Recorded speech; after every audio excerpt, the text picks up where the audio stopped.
will do for our district. Avery Aller will begin by reviewing the format for tonight's program.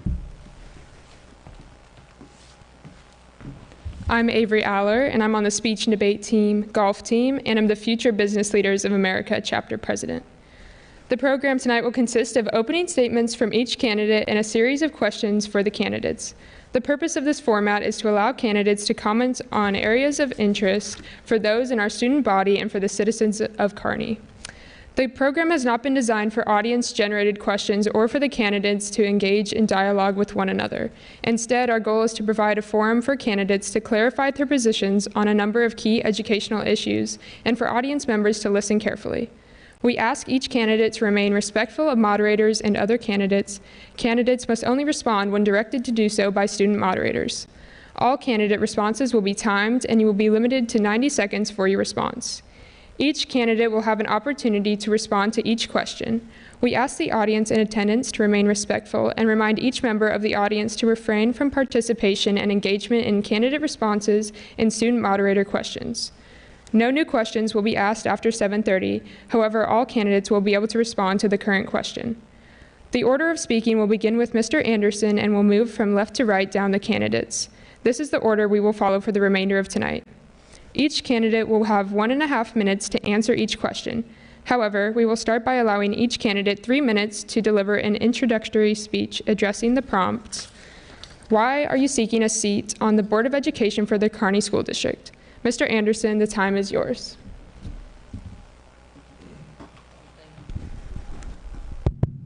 Thank you for having us. We appreciate you putting this on for the community. My name is Ben Anderson.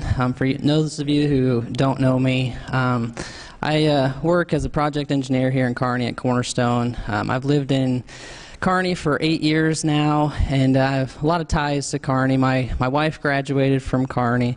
My father-in-law graduated from Kearney. He taught at the Kearney School District. He coached volleyball at this Kearney. And then my sister-in-law also graduated from Kearney, and she currently teaches here as well. I have 5 kids, so there's a lot of fun going around the house. So for myself, I told you I'm a project engineer. I work along with work or with projects and stuff. So it goes along with how the school board kind of does stuff. So as a project, when you're going along, and you got to go through design, you have to go through manufacture, production, implementation, and before all of that has to happen, when you're going through and you're finding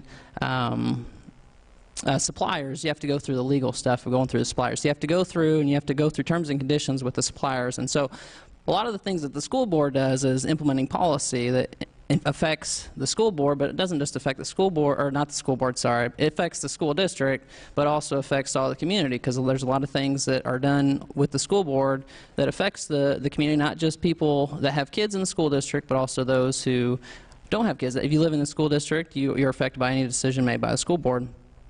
And so when it comes to a lot of those things, I feel like I have a skill set that I would like to provide if the community so desires, or the community so values those skill sets that would help in the community school district. And so there's a lot of things when it comes to the school board and all those things as far as setting policy. We've got to remember what it is and why it is we're here. And that's always for the kids. The kids are the number one thing. Their education, the things that they are growing up to become, who they want to become, those are the things that we need to support. And so, as a school board member, that's the goal, is to set policy that will support those kids on what it is that they want to become and preparing them for society. And so those are the reasons why I would like and offer my services to the communities, because the kids are the next generation. They're the next ones that are going to be the next leaders. They're going to be the next ones that are going to help support the community, and they're the ones that are important. We do everything for the kids, and so the kids, it's our responsibility as adults, it's our responsibility as a parent, is to put those kids on top of our soldiers, everything we have learned in our life, to try and teach them that they may build up and become better people than we are.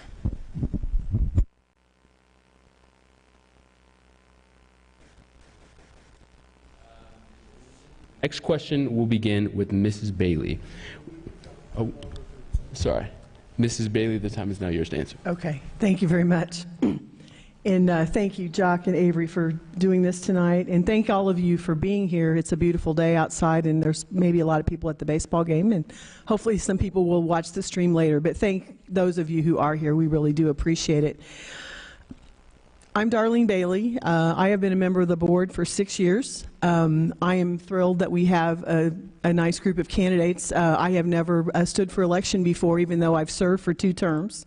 And I think it's wonderful that we have several folks that are interested.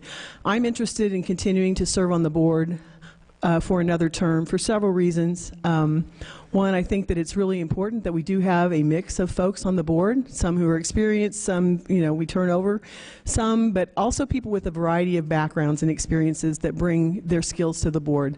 The skill set that I bring to the board, I believe, is my background in education. I worked for over 30 years in higher education and saw the product of our public school system in my work there. And so I feel like I have a pretty good handle on what that's all about, and knowing how to deal with budgeting, policy. I've actually been on the other side where I reported to a board, and so I feel like I know both sides of that, understand all of the complex issues, and I'm really passionate about education. When I left higher education, I felt like I wanted to give back, and so that's why I came to the Kearney School District. I came back here after being part of the Kearney School District for my 13 years when Kearney looked a lot different. I brought my son back here to start as a kindergartner, and he is now graduated and in college. But I've been part of the district for a long time and feel like that there's so much that we can accomplish. Kearney's a great district, but we don't want to rest on the laurels of some of our accomplishments. We have a lot of challenges, and some of those are difficult, and we've faced some of those in the last few years, and I feel like the Board of Education has done a wonderful job of pulling us through some of those things, but we have a lot of challenges ahead, whether it be financial challenges, making sure that we continue to meet the outcomes that we expect of our students and we expect of our educators, and we want to make sure that we keep people in place to help us make sure we get those outcomes. Our teachers and our staff are so important.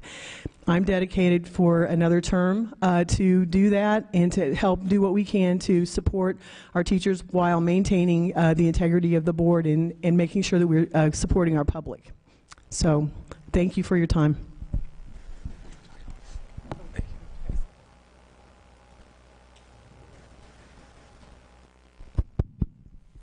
Hi everyone, my name is Matt Baker. For those of you who don't know me, the reason I'm running for school board is pretty simple for me. I have 3 kids within the school district. I love my community. I love my kids. I have the opportunity most of the time to work with other kids. I teach a lot of or coach a lot of recreational sports within the community. I think that really one of the reasons that I wanted to run was my experience and my education. Okay, so I have a bachelor's degree in education. I have a master's degree in business administration. I've been a police officer for the better part of 20 years at this point, up to and including a chief of police. So I've gotten to deal with a lot of the administrative side, the budget side. I'm also a supervisor for a pipeline company, and I deal with projects that have valuations and budgets in the millions of dollars. So I have a mathematical mindset, and I have, the best of intent here when it comes to the education of our children and to the betterment of their future. So that's the reason I'm running, and I appreciate your guys' support. Jock, Avery, thank you guys for putting this on. I greatly appreciate the opportunity to introduce myself and to answer questions. Well, good evening. My name is Richard Cawthon.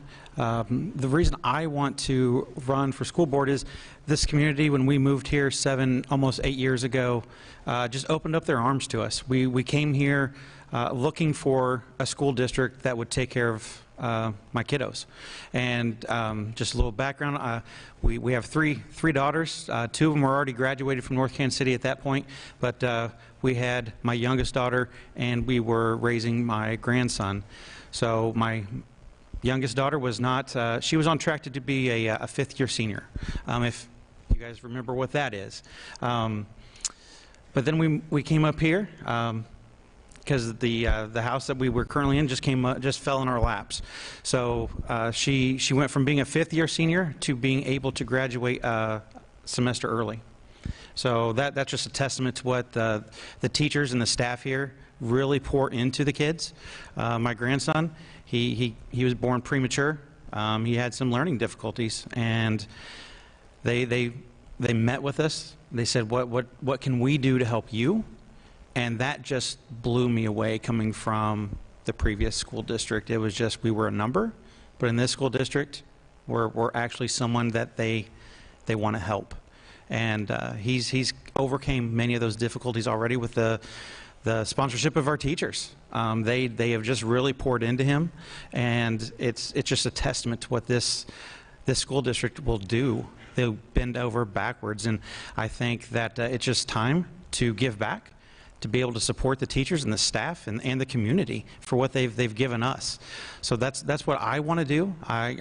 My background, I currently work at Citibank. Don't hold that against me if you don't have anything good with them. But it is also with projects where I've got to look at the fine details. I have to look and see what is going on behind the scenes before it's presented to our end users, make sure that everything's going fine. And I also have to be that middle person, that liaison that has to go between two different groups. So I have to do that on a daily basis, and that's people with India and people here on shore, and sometimes that's very difficult with the cultural barriers. I've been going to the school board meetings now since 2020, since COVID. And I've been going just to know what's going on in my community, to see what's going on in the school district, to see what's going on, and it's really given me a good insight on the meetings, on what's being planned, and what's coming in the future for our schools. And I just thank everyone for putting this on. I think it's great to put it out to the community and to get the word out there. So thank you, everyone.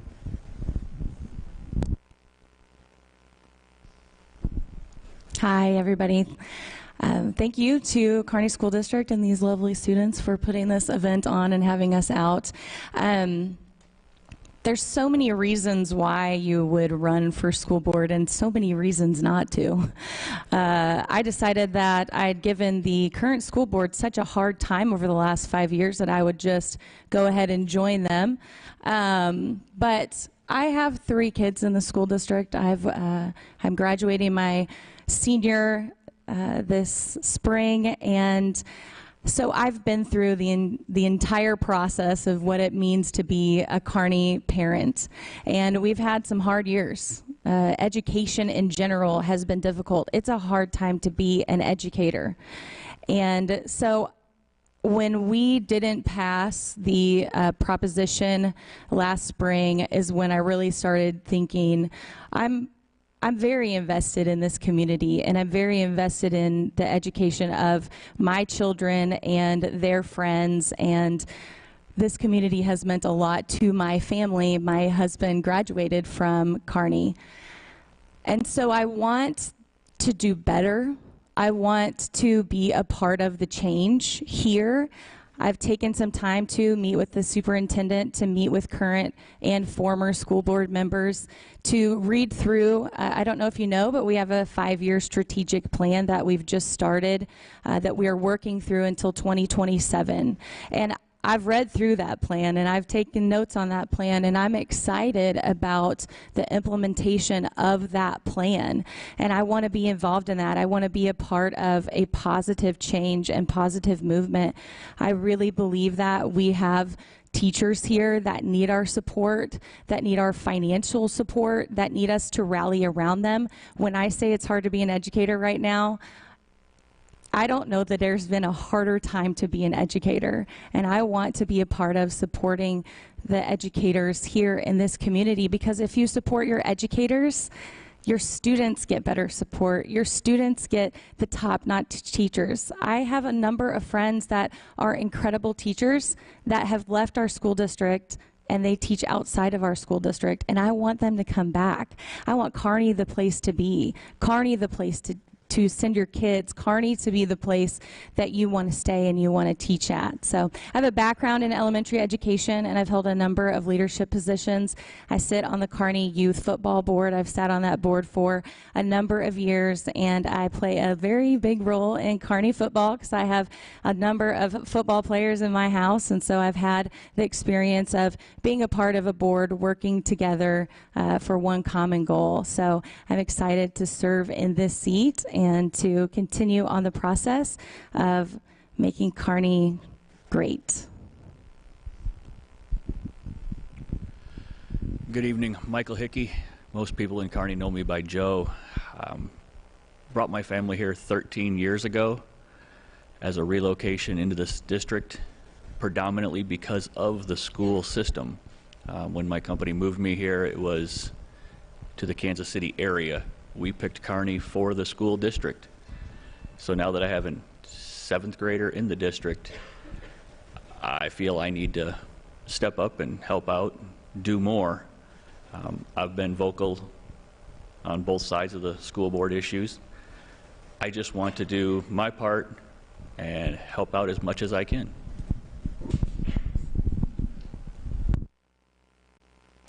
Thank you all for your introductions. The next question will begin with Mrs. Bailey. With the new interchange and proposed housing developments within the school district, what plans would you have to accommodate the district's future growth?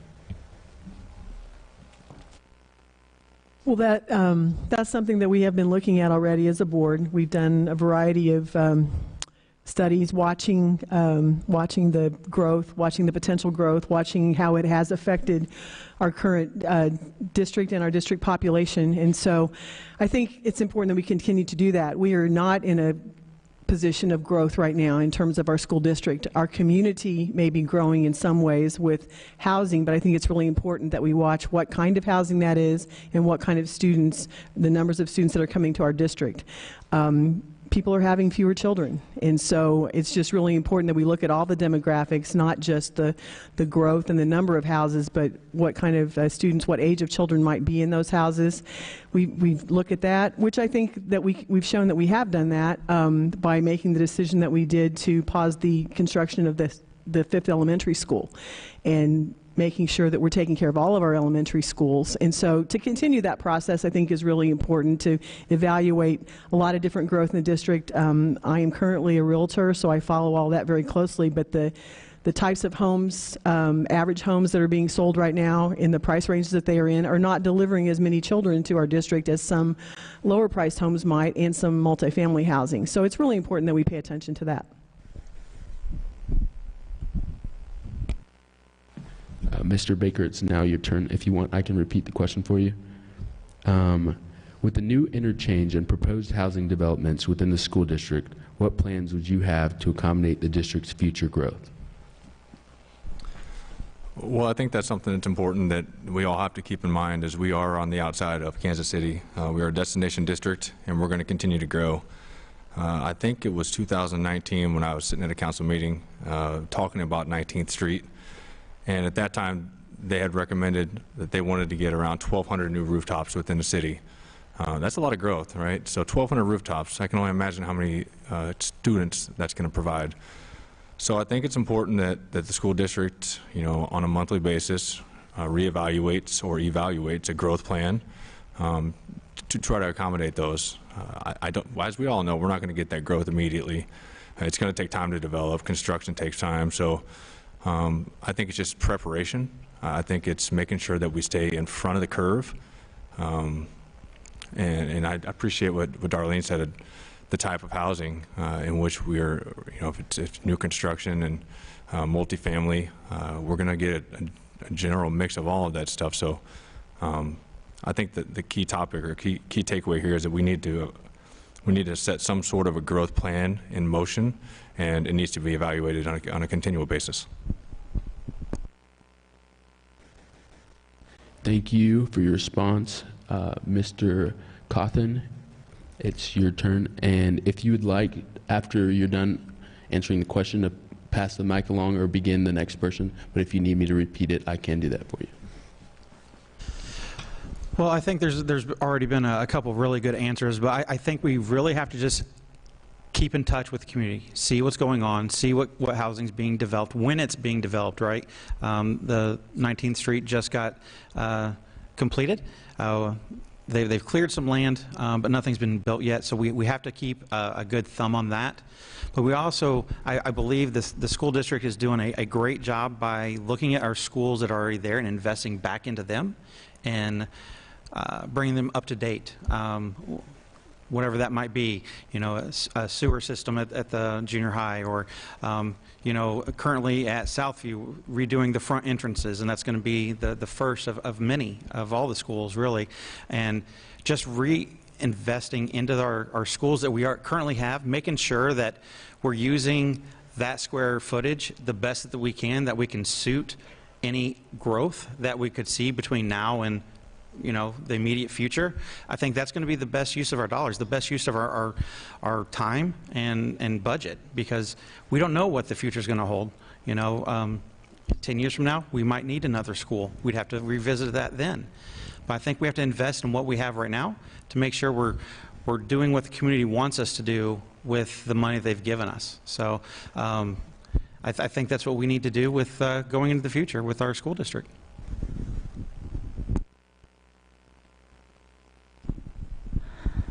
So when I was meeting with our current superintendent and also some of the current school board members, this is one of the questions that I asked about, was what is our plan for the growth of Kearney? It feels like we're busting at the seams, and a number of years ago had a conversation and was very disappointed because where we live, they were going to rezone us and bus us into another elementary school, and we were not for that. And so I have sat sort of on both sides of like being concerned about this big boom of houses and what that means for everybody. But it is true what Darlene said. We are not seeing as much growth as we had thought, and the school board, the current school board, the district is watching that fairly closely from the conversations that I've had. And so when in the last school board meeting, I was actually really excited and encouraged to see the plans for our current schools to update them and to add in better security measures and to help serve the current community that we have. And so I feel like we're doing what we need to be doing, and we need to keep on that track and staying on that strategic plan that's already set for the district that's already in motion.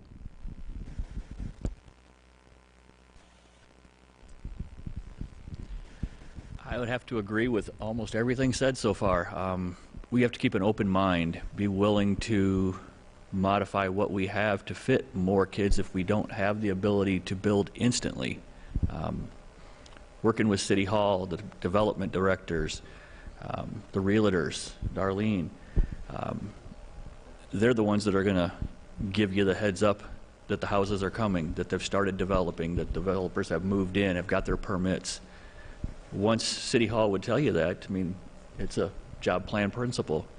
Get your ducks in a row and let's plan out a job and get it going.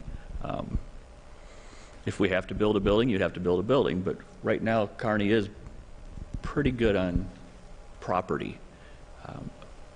With the pause on the 5th elementary, that would be a great spot to expand once the development takes off. But until then, I think just keeping an open mind and paying attention to City Hall.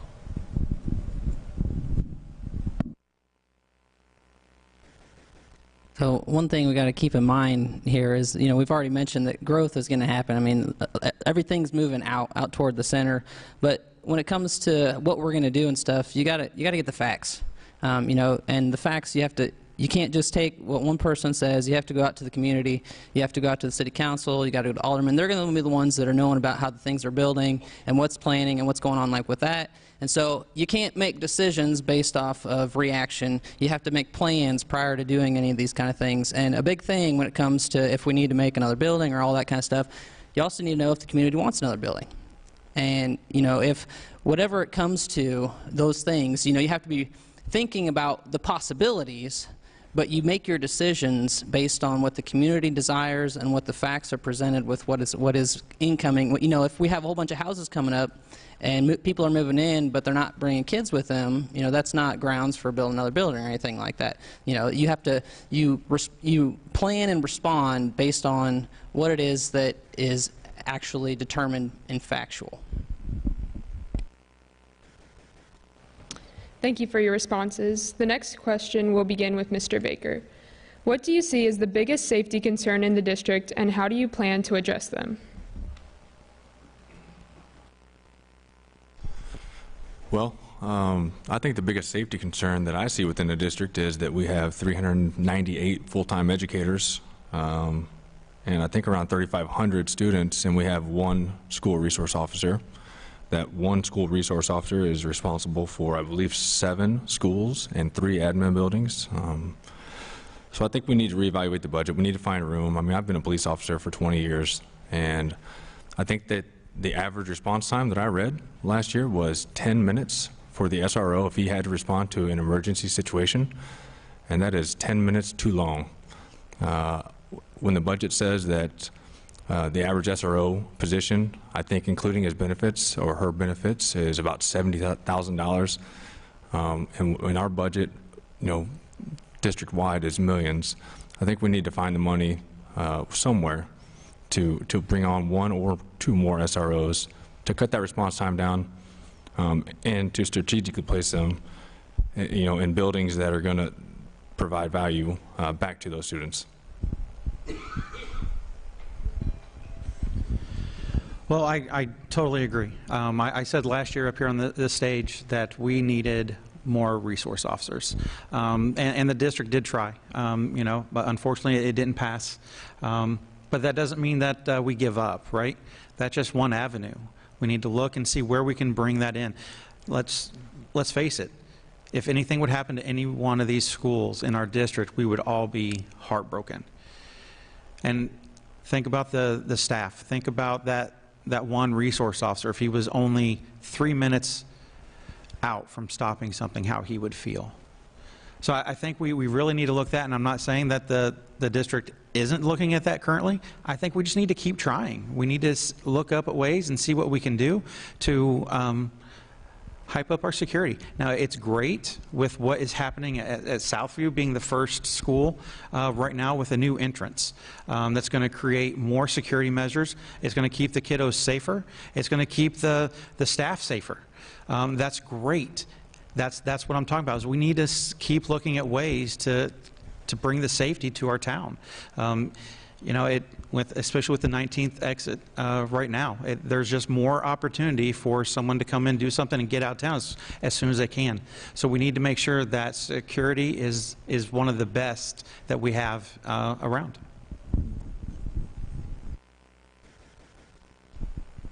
So I think we're all going to agree on adding another resource officer, and I spent some time looking over the financials, and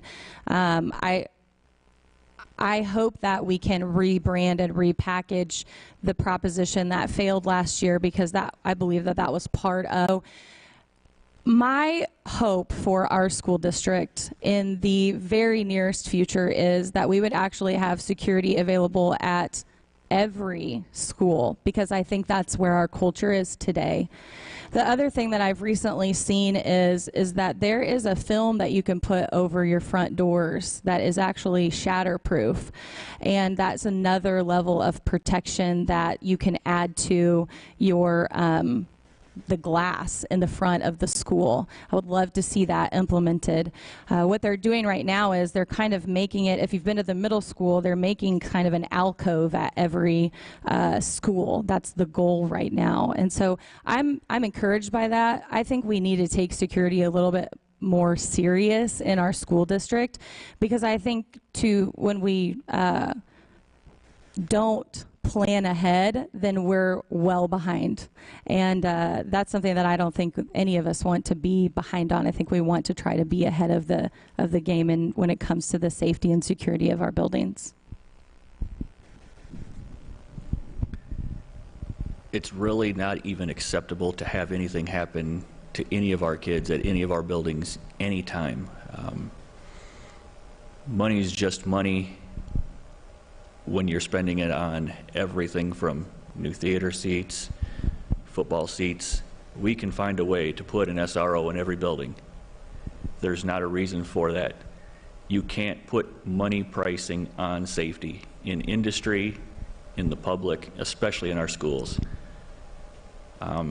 That should be probably one of the top 2 things the school board focuses on for the next 2 or 3 years, is finding ways to make sure we can have an SRO in every building to make sure all the kids are safe 100% of the time.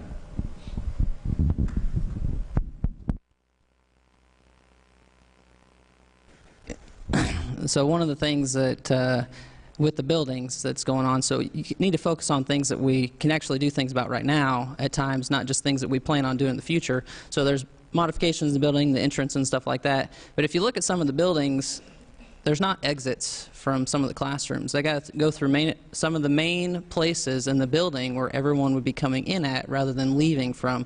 And so as far as building modifications go, maybe it's something we're looking at how to get the students out of a building rather than leaving them in the building if there's any kind of active person coming in. The other thing is that the teachers are there with the students.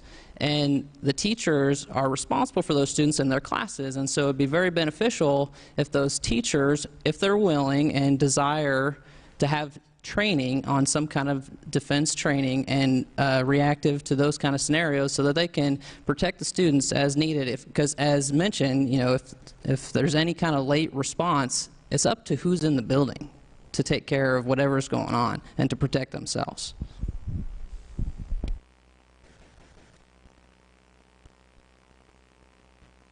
I think we all agree that we want our students to be as safe as they possibly can be, and we would love to have more safety and security officers. We don't at this point, but I'm going to tack on to something that you said rather than repeating that. I think our best approach at this time, because we can't fix everything immediately, it's not all money. A lot of it is, but it's not all money.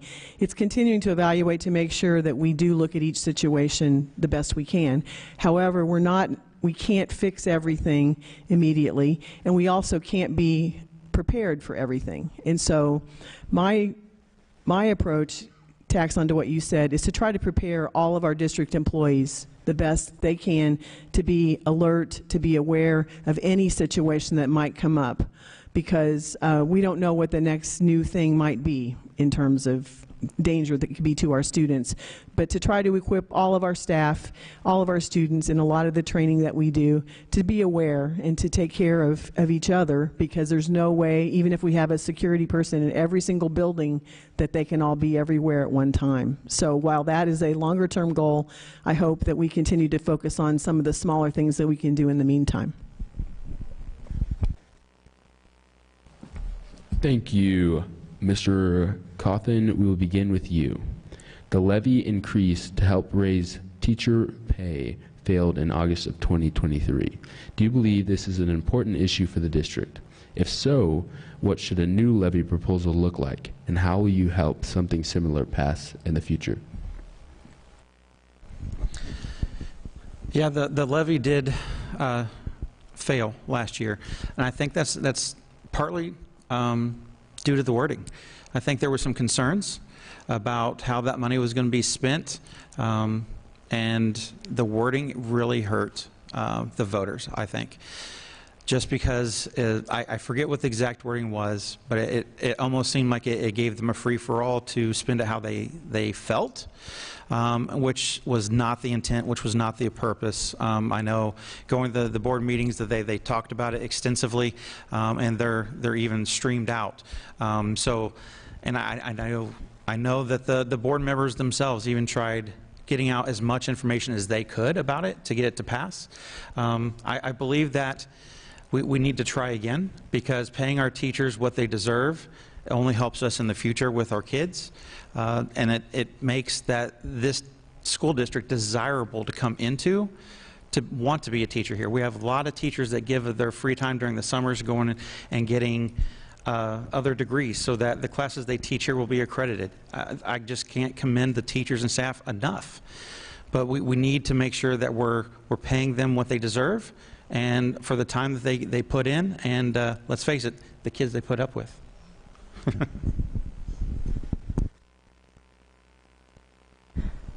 So the wording was, I think, a big issue. It said something like general funding or general something, and remember that the word general was in there, which is very vague. And I think the school district would really do great to start building the trust of the community again. I think a lot of people in the community have lost some trust in the district and the school board. You know, in that 2020 to 2022 was rough. And the communication was complicated. It was a fiery time, and so I think we would do really good to start really focusing on being really good at communicating, being better at being transparent, and also getting information out ahead of time as we possibly can, so that people are prepared for what they're voting for, so that they understand it a little bit more. I never delete emails. You'll never want to see how many emails I have. But I went back and I looked at the Prop S communication and when it started, and I think we could have started that sooner, and I think we could have had more touch points for people so that they would say yes to that. That was a no-brainer. That was a yes for sure. And I feel like we missed the boat, and I'm excited to rebrand that. I don't know anyone who enjoys taxes. New taxes, extended taxes, rehashing old taxes, but teachers need to be paid what they deserve for putting up with some of these kids.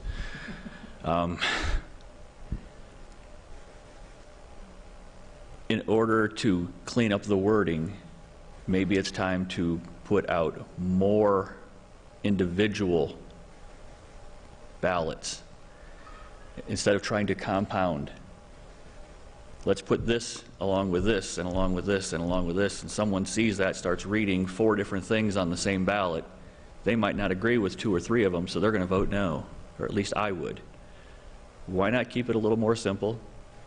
Throw out multiple ballots, here's the teacher incentive. We're going to want this money for their pay specifically. Don't add in general funds. Don't add in other things that can confuse it and convolute it. Let's just keep it simple.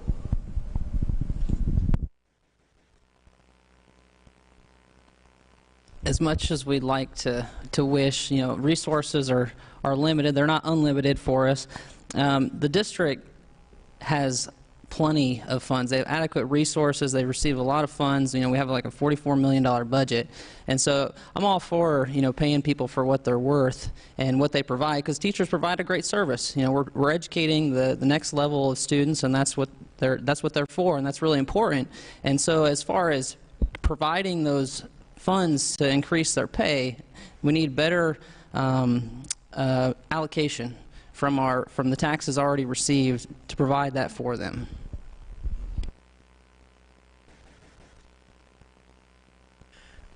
Well, obviously, I'm probably the closest one to this issue of anybody sitting up here. And I can tell you that the board and the administration, we have gone over this many, many times. And we know that there probably are some things that we would do differently the next time. And I have to tell you that communication is a really tough one for me, because we put out communication plans, we put out information, we ask people to respond to information, and we often don't get anybody asking us any questions. And I'll have to tell you that anyone who becomes a member of the school board, you'll learn a little bit about that. And I try not to be defensive when I say that, but I think that it's really important that we continue to evaluate as a board, as a district, as a community, how do we best communicate with each other to learn about if there are particular questions about what's going on in the district that a patron has, where do they feel that they can go? As a board member, how can we be most effective in communicating back to the public? I think that certainly a hard look at the allocation of resources is something that we need to do on a continual basis to try to find some of the sources of funds that we think we need. And I do think we need to come back, but I think that we're in a time now when that is happening, and anything that anyone can tell me about how I can better communicate when I feel like I put myself out there, we all publish our emails and that kind of thing. So I would encourage us to really think about that. We'll now move on. Hey, Darlene, thanks. I appreciate the insight on that. I know it's a lot easier for us sitting on the outside to cast our own opinion on how things should have went. Hindsight is clearly 20/20. In my opinion, as I was looking through that, I'm kind of in the same boat as a lot of other people. We want to make sure that the money that we spend, the taxes that we pay, are allocated properly. Whenever I read the language, within the levy, it was a little too vague for me. I am all for school security, clearly. I want more SROs, but I believe that some of the language that I read said somewhere around $2 million was going to be allocated back towards teachers and towards their benefits. I think what would have really helped that I didn't see, and maybe you did put it out there, would have been an updated pay schedule. So what would the pay have looked like had it passed? Would the teachers that are making $48,000, would they not be making 51? Would the high end of that scale, instead of being 90,000, be 95? I think for us to see those hard numbers and understand really what that would have done for those teachers would have benefited that to pass, or helped that a lot. Thank you. The next question will begin with Mrs. Ferrell. How will you support connections with the school and the community in order to help students find real-world learning and market value asset opportunities? At the last board meeting, there was a presentation on I think it's a fairly new program, which is actually offering real-world experiences for the high school students, getting them more involved in career opportunities. And I think we've seen quite a pendulum swing. When I grew up, it was you're going to go to college after school, and that's what you did. Like, that was kind of assumed, like, where you're going to college. And now I think our students have a different opportunity. The swing has been now, they can go to trade school, or they can go directly into the workforce. They can go to a 2-year college, and they can go to a 4-year college. And so there's a lot of opportunity that I think our school district is starting to kind of get on trend with that, and we are starting this new program, and they're looking at ways currently to continue to provide, because I think they said they had 20-something students sign up, and now they've got 40-something students that want to take it, and we don't have instructor for the amount of students that now want to engage in this program. And so I'd like to, continue to find ways to fund that within the budget that we have, and to continue to support that, because it seems like the students are very interested, and it would be helpful for them, since we do have this pendulum swing now. Thank you, Mrs. Ferrell. Your time is up. Like I said, having been relocated here 13 years ago, I only know Kearney's history from what I've been told, and from what I understand, years past, Kearney had a trades program. I would be a proponent for bringing trades back in. I walked out of high school with 180 hours of vocational trade school certifications from building houses in high school. There's no reason any school district can't accommodate that. The properties were almost completely donated to our school system. All the material was sold to the school at cost. A school board can easily negotiate most of that with the small lumber companies around here to get trades up. Auto mechanics, metal fabrication. There's other trades. There's tons of trade schools in Kansas City. I don't understand why we can't reach out to them and get pre-trades brought in here and go back into a field where kids don't have to go to that 4-year if they don't want to, if they don't need to. I'm all for the trades.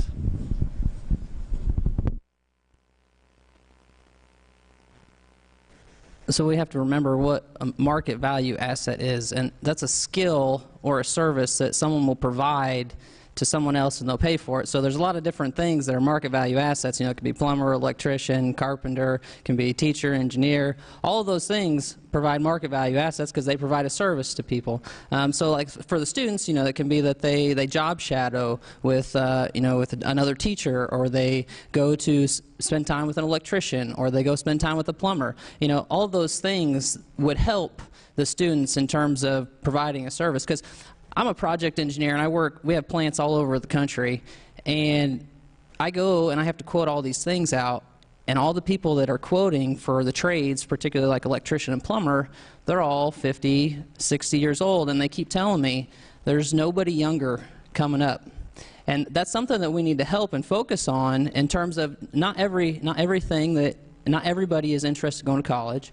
Not everybody's interested in trades, but some people are interested in having their own business. They like working for themselves. All of those things, you know, each one of those, a trades, college, or even entrepreneurship there, you know, we need to help support the students in finding those avenues that interest them, because those are the things that will support them in life. Those are the things that will help them successful in life, because it's supplying their family the funds that they need to live.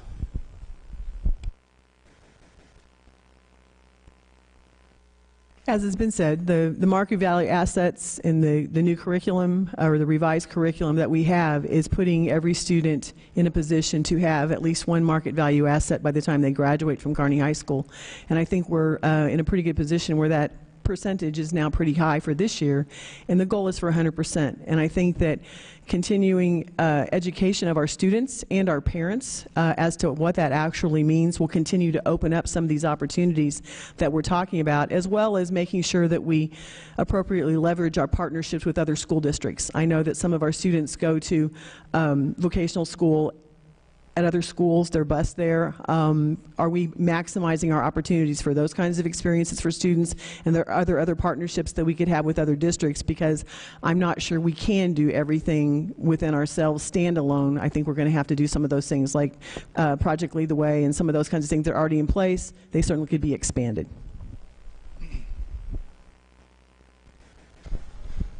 Well, it is promising to see that the market value asset is working and increasing. I think that generational changes in the workforce,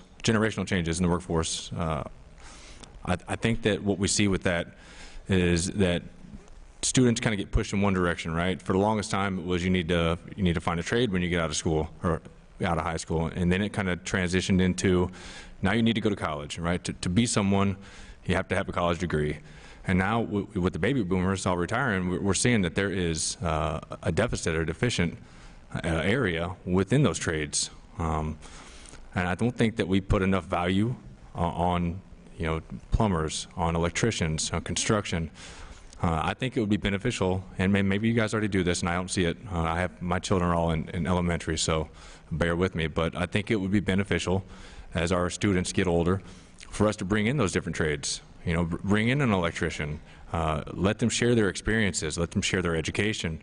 You know, the cost of going to a trade versus the cost of going to a college, a four-year college, and getting a business degree or a degree in any other field. Let them then outweigh or weigh out the benefits versus the cost of going either direction, but at least let them explore both ways.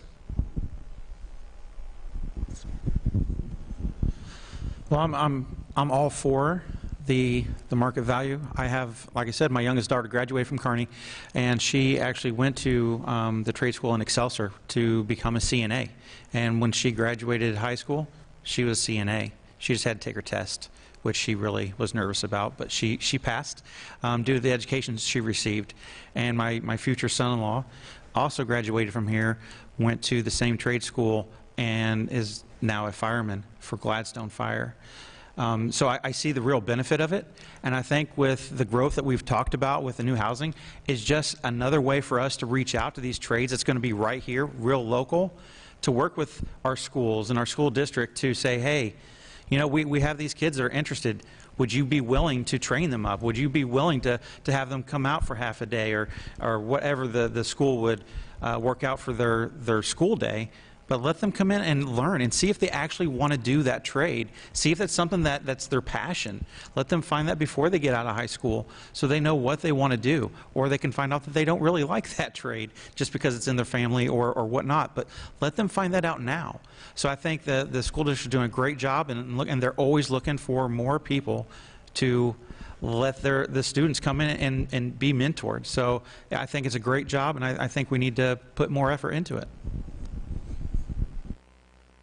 Thank you all for your responses. The next question will begin with Mr. Hickey. What are the major facility priorities you see as needs in the district? Major facility. The updates we've spoke about as far as security would probably be number one. You guys shouldn't be worried when you come to school that something's going to happen.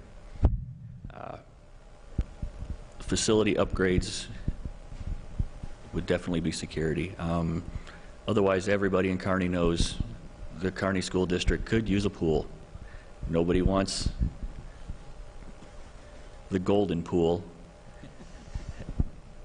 but something that they could use.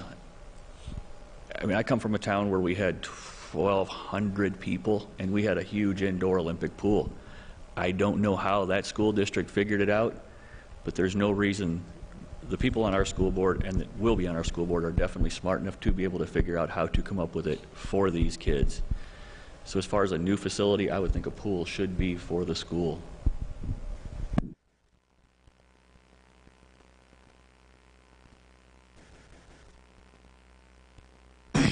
So environment impacts a lot of students and how they learn and stuff. So a good environment will help students. And so if the buildings need to be upgraded with the funds, it needs to be wisely determined what needs to be upgraded that will impact the students the best and to enhance their learning environment so they're not distracted by anything in the environment or in their area there as they're trying to learn, right? Because that's the whole goal. And then also with the funds, we mentioned earlier about the buildings, there needs to be exits from the buildings that the students can get to from their classrooms if there's any kind of security instance and stuff like that. So those are the things that I feel like are the things that need to be addressed in terms of the school, particularly the exit and making sure that the students have a good learning environment, that they're not distracted by things that are outdated or they're just uncomfortable.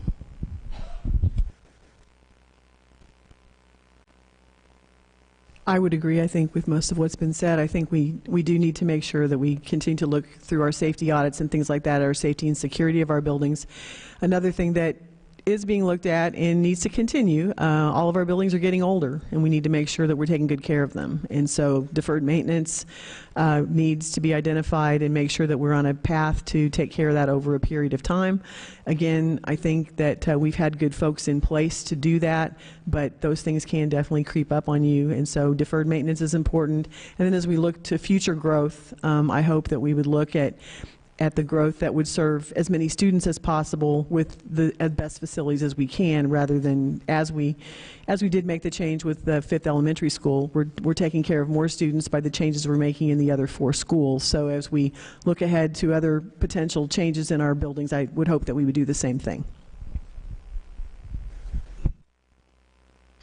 This question is kind of difficult for a lot of us, I think, because we don't get the opportunity to spend a lot of time within these facilities, within all the school districts, with all the schools within the district. My kids obviously go to Southview, so I can comment on a couple of the things that I think that they have done recently that have been terrific. For one, they put a fence out around the playground area. For the longest time, there was none. At any point in time, and I get it, there are teachers and people out there who watch over those kids, but the enhanced security that was put in place out there, well done. Also, I like the fact that anytime that you want to go in or out of a building, right, you got to be buzzed in. You have to show an ID.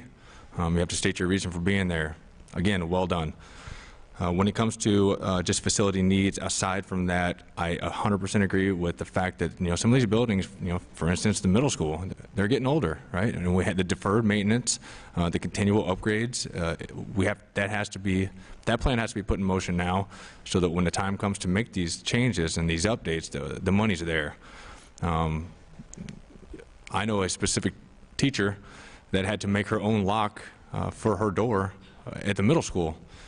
because the door didn't properly lock. So thankfully she is an engineer of sorts and did a good job of that. But deferred maintenance, 100%, I agree. Yeah, I think we need to make sure that we're keeping up on all the maintenance, of course, and then we need to make sure that we're looking at what's available out there. I mean, everything is continually changing as far as tech, as far as upgrades for that, and to make sure that we're, that's just reinvesting in our teachers, giving them the best tools to teach our kids with. So we need to look and see what's being offered and to make sure that, hey, we can implement that into our schools.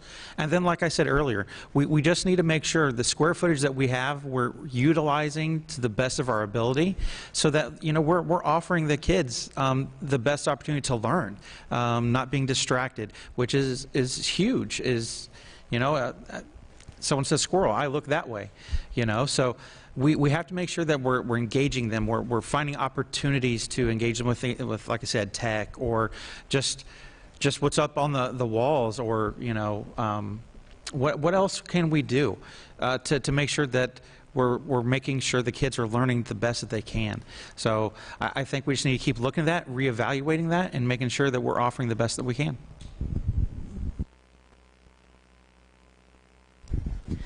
So, I mean, I agree with basically everything that's been said. I do think it would be really great if we would listen to our educators a little bit on this. I love the updates that we're doing to the current buildings. The middle school could use, I think, some updates. That building is pretty old. And so I'd like to see us take a hard look at the middle school. But I'm encouraged by the updates that are planned, they've already started on Southview, and the updates that are going to continue to go through into next school year. I want the school district to maybe look at the ways that the community on the outside has offered help. I know that the baseball field, there was an offer to redo the baseball field, which I think is a great idea, and a community member had offered to pay for that, and the school district turned that down for 2 reasons. And I honestly don't think they were good enough reasons. And I think that when a business offers to help out our school district, we need to find a way to rise to the occasion and to make that happen, because we were offered a beautiful facility and we turned that down. And, we have an amazing swim team. We have like a nation recognized swimmer. So I love the idea of being able to do something like that, but it takes money. Thank you, Mrs. Ferrell. Your time is up. Mr. Anderson, back to you. What do you think needs to be changed in the district?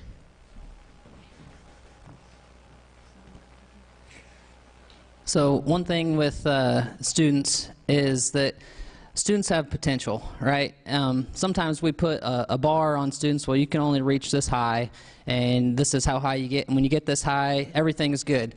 And so there's a lot of things with people as students, as we grow as adults, is growth. And the focus should be on the growth of the students.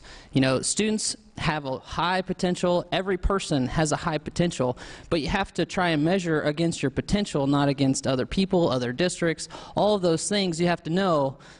This is what I want to become, and this is what you want to attain. And so trying to instill those values in the students of, you can become this. This is what you can become if you desire to become that. And to do so, you have to remember, those things have to be constantly told them, that they know that they can become this. So like Michael Jordan, if he would have listened to his junior high or JV basketball coach when he didn't make the varsity team, he wouldn't have become the best basketball player ever, right?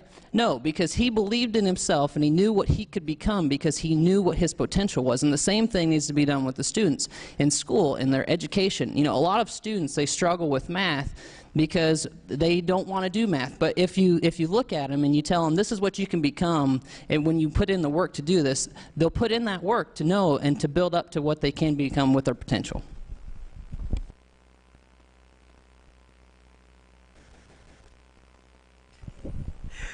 I mentioned this a little bit earlier, but I think if I could do something to change right now, it would be to improve our overall perception of our communication and our transparency within our district.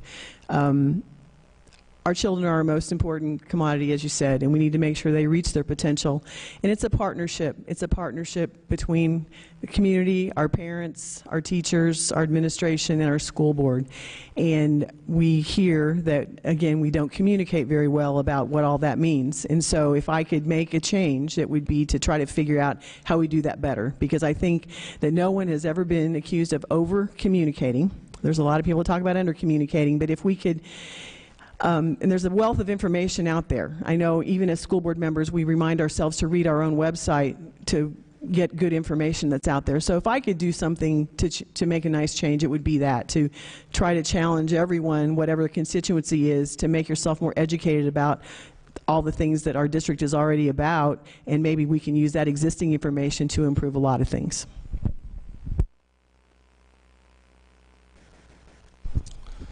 Well, for me, this is a tough question. To be honest with you, I think that we have a wonderful school district, and I think there are a lot of good things that we have going on.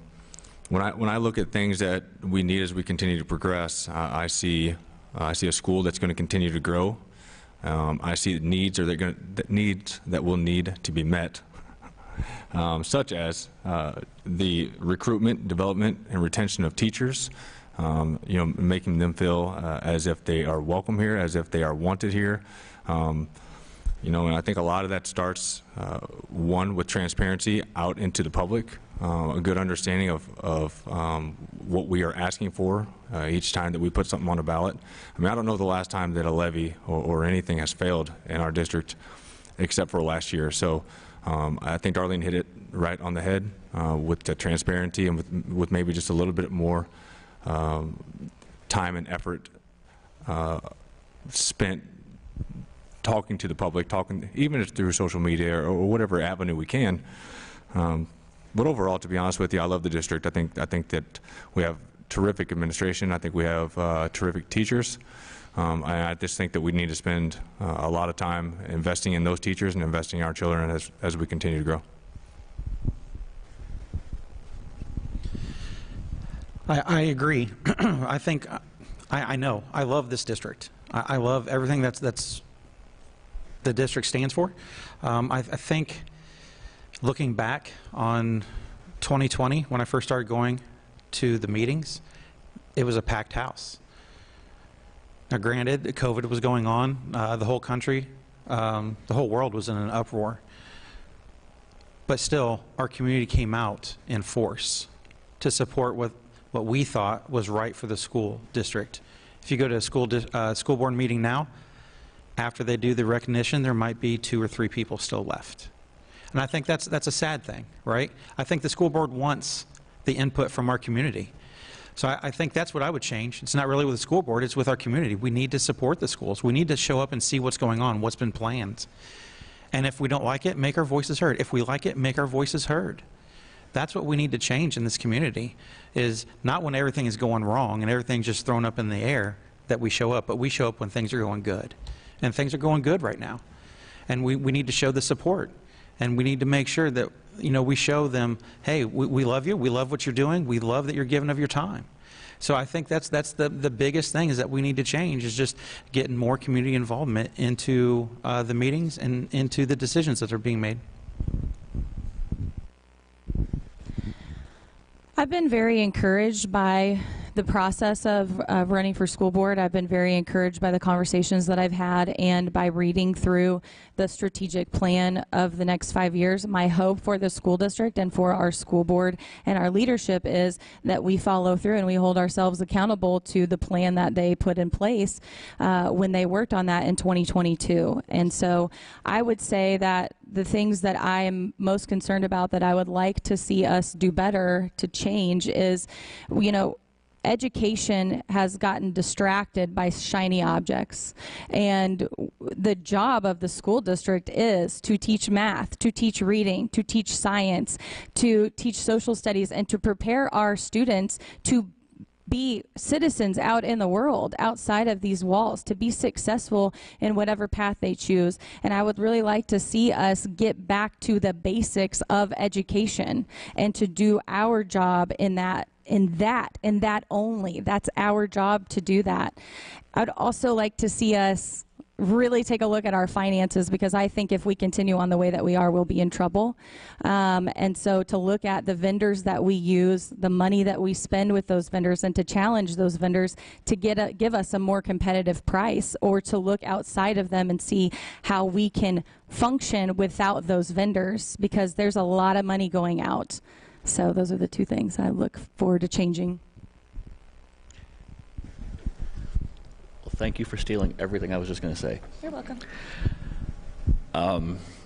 That being said, the transparency, the accountability, people have to remember everyone sitting on the school board is an individual with their own ideals, their own morals. And sometimes people need to put that aside and listen to the public, the people that put them there. The transparency for me would be more taking accountability for what the people want done and doing what the parents are asking. When parents say, we want this, maybe the school board should step in and say, well, okay, we will do our best to accommodate that. Not just brush it off or say, we follow this policy. Well, plenty of policies are amended all the time. Let's try to start doing what the parents of the district want and the taxpayers of the district.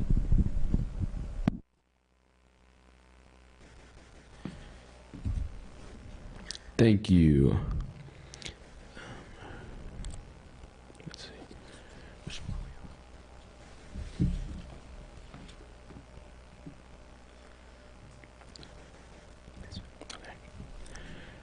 When looking at the school's district's budget and financial situation, what are your priorities when it comes to spending money in the district? Well, I think our priority always has to be what's in the best interest of our student, and so we ask that question: what's in the best interest of our students as we spend money, and is this particular expense making us better? Do we need this? You know, we are constrained a lot of times by things that we have to do related to state laws, federal laws, those kinds of things. But if we're looking at new initiatives, for sure, and continuing initiatives that we vote on, you know, every year or whatever, are those making us better? Are we better because of it? And so I think that that's just a really important thing we have to look at with budgeting. We have folks in the district office that spend a lot of time on those kinds of things. We do have bid processes that we go through when we are spending significant amounts of money, and to make sure that we follow all those procedures is critical. And I have a great deal of confidence in our superintendent that the message is sent, that every district employee will do that. And so I think it's important for school board members to know how budgeting works, and it's complicated because there are varying funds that you can use for varying expenses, and any school board member, it's important to spend quite a bit of time just learning about state finances and school budgets when you get on the board. And those of us who are continuing to be on the board, we learn more every day about that and are mindful that we do have some constraints, but we want to do the best we can with what we have. Well, I think priorities when it comes to spending is the same for everyone else, right? We have to operate within a budget, right? We have to outline where money needs to be allocated and what's the most important thing that we have here, right? Why our job is, one, to provide safety and security for our kids and provide them with an education, right? We want those kids as they grow up, you know, to be reflections of us as good people, right? Contributing members to society. So when your priorities with spending need to be, one is the expense necessary, right? Two, does it align with the interests of our community, who we are supposed to represent, and with our students? Three, is it within the budget? I understand, you know, budgets are rolling. Sometimes they have to change. If we pull some money from a different area, is there money available to be pulled, right? So when it comes to priorities within spending, I think that we have to ultimately know that the money is being spent appropriately and with the intention that it was meant to be, that will align with those interests of the people who put us in office.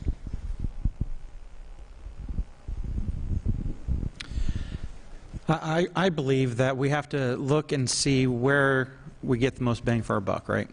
So, of course, we're all going to say it has to be spent on the kids. Well, in a school district, everything that's looked at, everything that is being spent needs to be seen, okay, how is this going to help our children? How is this going to affect the educational day? How is this going to affect the overall goal of getting them to graduate? So I think we need to look and spend that time, reinvest in like she said, the basics. You know, reading, writing, and arithmetic. We need to make sure that our kiddos can do those things, that they can, when they leave our school district, wherever they go, trades, college, just a job in general, that they're able to take care of themselves. They have the knowledge, they have that background where they're sufficient, and I can handle a checkbook, I can handle my finances, I can make my own budget. So I think we need to look at that and see, okay, where can we put our budget and where can we put the money back into those basics so that we can equip the kids to going on past the Kearney School District, past when they're here in their little bubble, to where, hey, I can take care of myself at this time.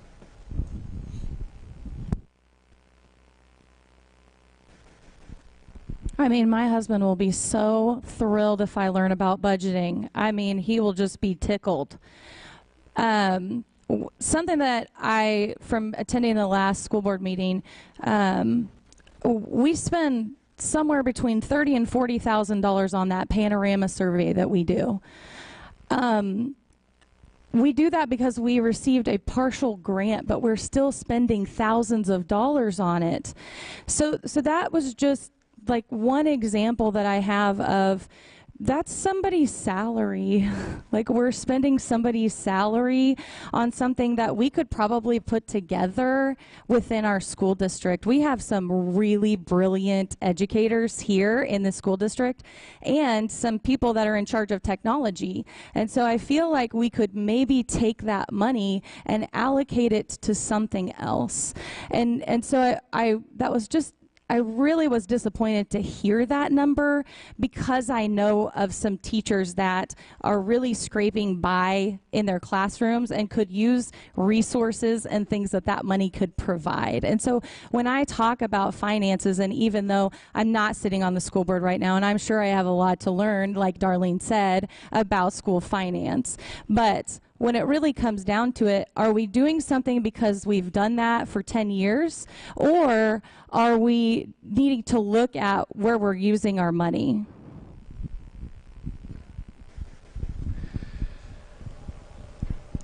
The money is, in my eyes, being spent on the children.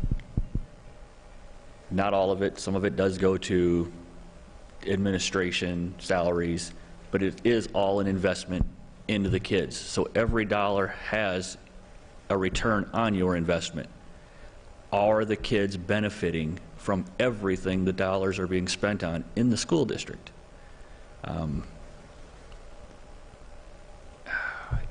The littlest thing, like what you had just spoke about, that could all be used to benefit the children, as far as a new program for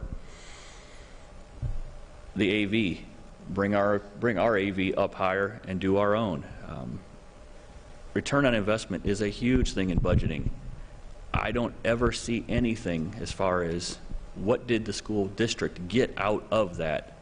I see, we got this new shiny bell and whistle. But what did that benefit as far as the education, the betterment, the helping to develop our kids into being better human beings?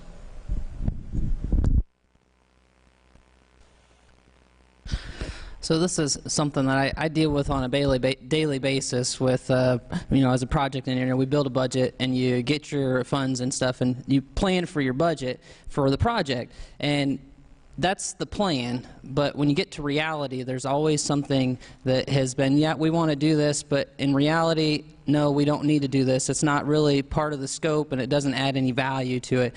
And so there's a lot of things that when you're looking at a budget, to make sure that it actually provides value and it's not overinflating things. So we talked about how, the teachers, we'd like to pay them teachers more. Well, if you go through the budget and you find things that are not really value added, you find avenues there where you can provide those funds for the teachers. And as been mentioned here, it's all got to come back to benefit the students. And when you're making a budget, you got to remember whose money it actually is. You know, this is the community's money. It's not the school boards. It's not school districts. This is the money that's been provided by the community to support the education of their children.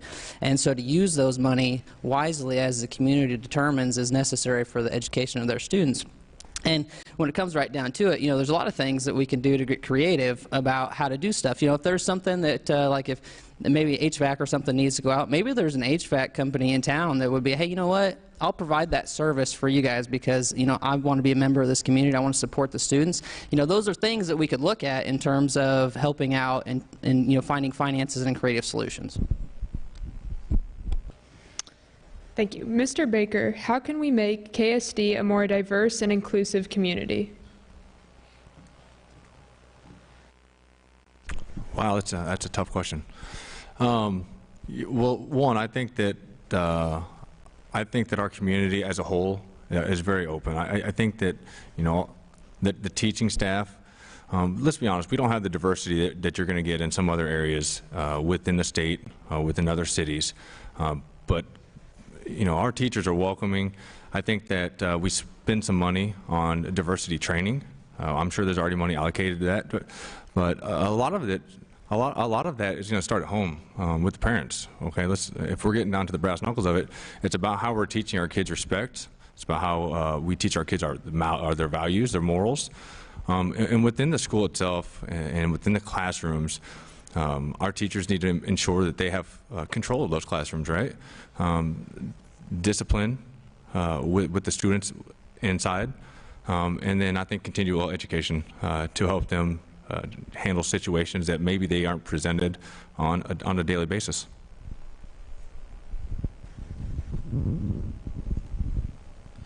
I believe to make us more diverse, acceptable, we need to probably talk to the kiddos. We need to say, hey, you know, that's not acceptable. That's not acceptable to talk to someone that way. It's not acceptable to treat someone that way. We're all the same here. We're all kids. We're all adults. We need to treat each other with respect. And you know, there's tons of programs out there. There's tons of guest speakers we could bring in that will reach the kiddos probably more on a one-to-one basis, because let's face it, they're not going to listen to their teachers because they're listening to their teachers every day for their learning. And parents, it starts with us as well. We need to make sure we're teaching our kids respect and that everyone is the same and that we all deserve that type of respect. But I think we really need to have those meetings with the kids and saying, hey, you know what? It doesn't matter if what color they are, what they believe. We're all here to learn the same thing. And let's treat each other with that respect that they deserve, because you wouldn't like it if they talked to you that way. I mean, that's the straight message right there. So that's where I would start. It's such an interesting question because you can't make a community more diverse. I mean, nothing that I can do as a school board member is going to force Kearney into more diverse community.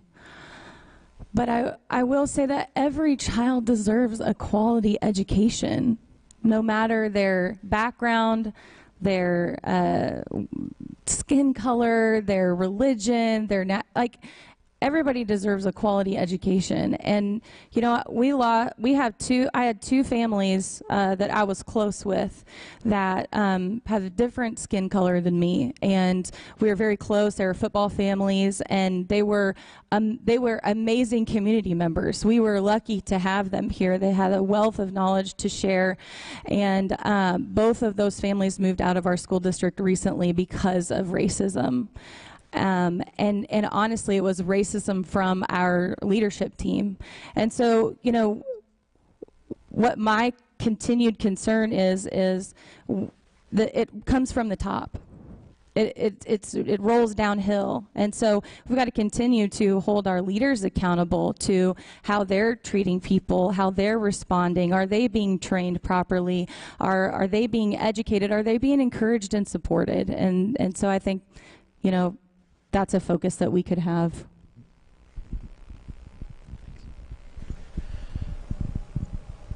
I can only speak from my family. We stay in touch with our child's educators. If there is an issue, one way or the other, if there's a problem coming our way or we are the problem heading out, we take care of that as parents. We are teaching morals. We are teaching respect. Teachers should be teaching the basics, reading, writing, and arithmetic. They don't need to be teaching my child to say yes, no, please, thank you, and being kind. That's my job. As far as the question was posed, how to do it in the district would be to keep the teachers having a very good open communication with the individual's parents. I mean, granted, they go through a new set of parents every single year like they do a new set of students, but it's not that hard to reach out. Email's a great thing when it comes to that. We get emails constantly.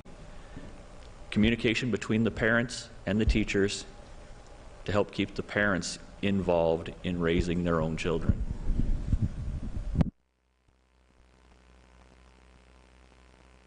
So as Chrystan mentioned there, you can't force diversity. It's a family's decision to move in or move out wherever they want to go. That's their decisions to do so. But when it comes to being inclusive, you need to treat others as you want to be treated. Nobody is more important than somebody else. Nobody should be more valued than somebody else. You're all a human being. We're all humans. The kids are all kids. We all have the same value. There is not one instance where another person should be above another, because no matter what position you are, no matter what job you are, no matter where you're from, what race, what class, you're still a human being. You're still the same person. And those things need to be fostered in the homes. And when they're fostered in the homes, they need to make sure that when they hear about things, as a parent, when we hear about things that our child has done, we need to make sure that we instruct them on why it's important to value others as ourselves. Because if we start treating other people poorly and we expect others to treat us better than that, I mean, it's unequal there, because you're expecting something from somebody else that you're not doing yourself. And it's really important that as a student and as a parent that we treat each other the way that we would like to be treated.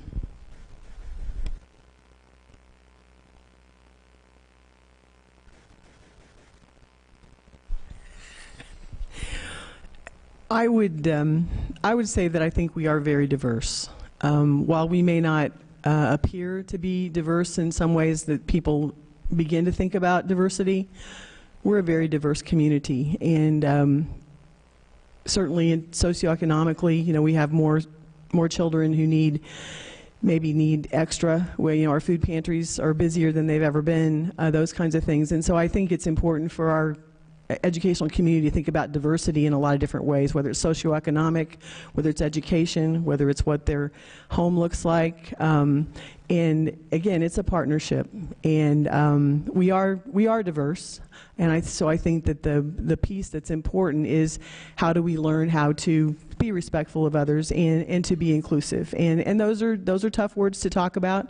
They've been talked about a lot over the last few years, and there's been some things done. But I think that we just need to continue to recognize the various levels of diversity and types of diversity, where you live, what your house looks like, what your grandparents do, what your dad does for a living. Maybe you don't have a dad, whatever it may be. There's lots of types of diversity.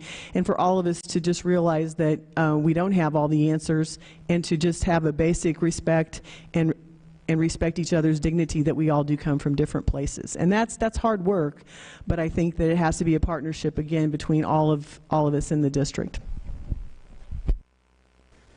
Thank you guys for your answers. For the last question, as a public figure on the Kearney School Board, how would you respond to backlash from the community and parents from their online presence? Can you repeat that question? As a public figure on the Kearney School Board, how would you respond to backlash from the community and parents from their online presence? Online presence. Are we talking here about people saying bad things about the school district, I'm getting a yes over there. Any potential backlash in any social media platforms? Okay. So if I'm understanding the question correctly here, I would say that, you know, you can't treat bad with bad, right? Everybody's going to have a bad day. Everybody's going to have a situation that goes on, and they're going to reach out by whatever means they have. Is that email? Is that Facebook? Is that Twitter or X? Whatever they call it nowadays, I can't keep up. You just have to reach out with what we've said about this last question, with respect, and show them dignity. You know, we don't know what their day was like, so we can answer the question as best as we can, and say, hey, if you want to meet one-on-one, I'm happy to do that. If your schedule allows it, I'm not going to speak for everybody, but you know, just treat them like you would want to be treated, as was said just a minute ago. Put yourself in their shoes for a second. If their kiddo had a bad day, and they're reaching out, and they might have had a bad day at work, bad day with their spouse, whatever, you just got to think about that when you respond to them, and then just be calm, cool, and collected. That's all you can do.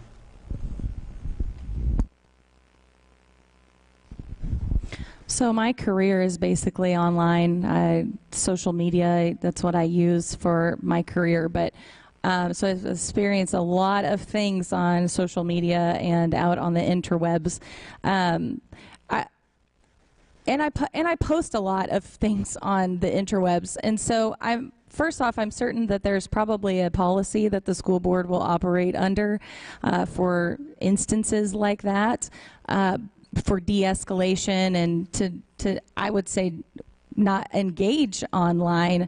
I don't think that's any place for a serious conversation, especially when things are heated and you can't read emotions. You know, I really feel like face-to-face or over the phone where you can hear each other, I think that is the best way to communicate. I think that's how God made us, is to be able to cue off of each other and see each other's body language and connect with each other that way. So, you know, I won't engage with those kinds of things online. I don't think that that's a good method, but instead would encourage them to reach out through the line of communication, and then we can start having some open dialogue, and we can get them to the person that they need to talk to sort that problem out.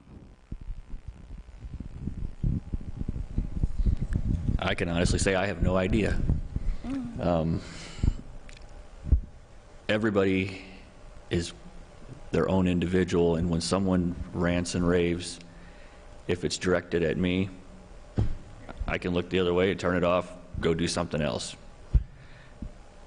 If the question is posed that as the school board official, it's directed at the board, to me, I guess the best thing would be to get a hold of the person, find out what they are actually experiencing, thinking, wanting, bring it to the rest of the board, try to figure out a resolution, de-escalate it that way. Don't snap back at them on whatever app they're on. Spoken word is much better. Emotions are easier to tell than text messages. But on a personal level, just ignore it. As a school board, we got to fix it.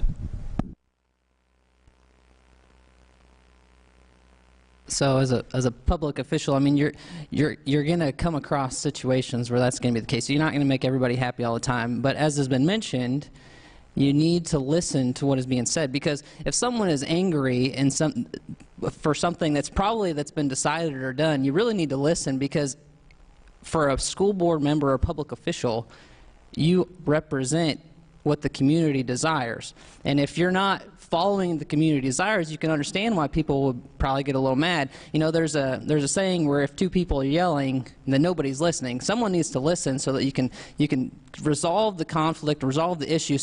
And any kind of policy that is created, it can always be reversed. It's just a matter of reaching out to the people and understanding why it is that they feel the way it is. Sometimes people just need to vent their frustration, and other times there really is a problem. And so it's really important as people that you communicate as people. You know, online it's really easy to say whatever you want.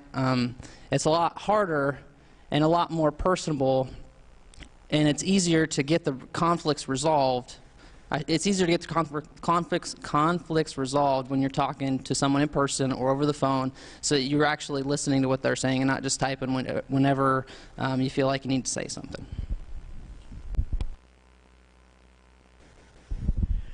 Well, the rest of y'all may not know, but we have emails, all personal emails, whatever your name is, at ksdr1.net. So people can contact us at any time, or they can contact us collectively as a board. Sometimes they do, sometimes they don't. Again, I wish that people would more often. But our responsibility as a public official is to have that out there, that vehicle for them to respond to, and then we respond appropriately. And I think that something that it's always important for us to communicate to the public as public officials is that we do not speak for the entire board, those kinds of things, that's not our place. However, it is our place to listen and direct people to the right direction, as has already been said. And those kinds of things typically do happen more on a one-on-one basis. And so if there is something inflammatory on social media, again, it's often better not to respond in that way, but to try to get to the person individually if possible, and make sure that they get to the right person. I know if I see something on social media that's just not true about an event or something like that, I'll call the central office and say, hey, we might want to put out there that this is happening or that's happening. But then often just individual education about someone, whether it's something simple like a policy, just to explain what the policy is, and again to direct somebody in the direction they need to go. You know, when it comes to handling backlash, I think, one, you need to understand, one, is there any merit to the backlash? You know, clearly they're reaching out to you because there's something wrong. So you need to understand, one, what's wrong. To do that, like Ben said, you need to remain silent, right? Give them an opportunity to vent, to talk, to explain what's going on. Two, you need to be transparent. You either can or can't answer the question, right? If you don't have the information, or if I don't know the answer, guess what? I can get you in touch with somebody who can help you, right? So maybe I can redirect them to someone who can provide adequate answers. I think we have to keep in mind, right? Social media is a big place. Yeah. Some of these people aren't even part of our district, but they can say whatever they want online. So I think it's important that in some situations we don't engage at all. You know, I don't get into back and forth on social media at any point in time. If I know it's just going to be an argument, I don't engage. If somebody genuinely wants some information, I'm always happy to provide it. Four, I think we have to keep in mind that we do represent the constituents of Kearney. We're not always going to agree with everyone. You know, if we all had a poll right now, we wouldn't all agree. One question was answered with two possible solutions. We would not all agree on the same solution. So I think we have to keep in mind that although we do represent the community and all the people within it, we're not always going to agree.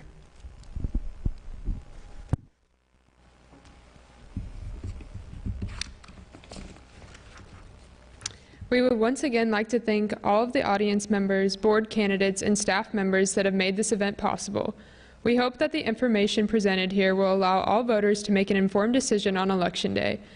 We also would like to remind all audience members that Election Day is Tuesday, April 2nd, and we encourage each of you to vote. Thank you.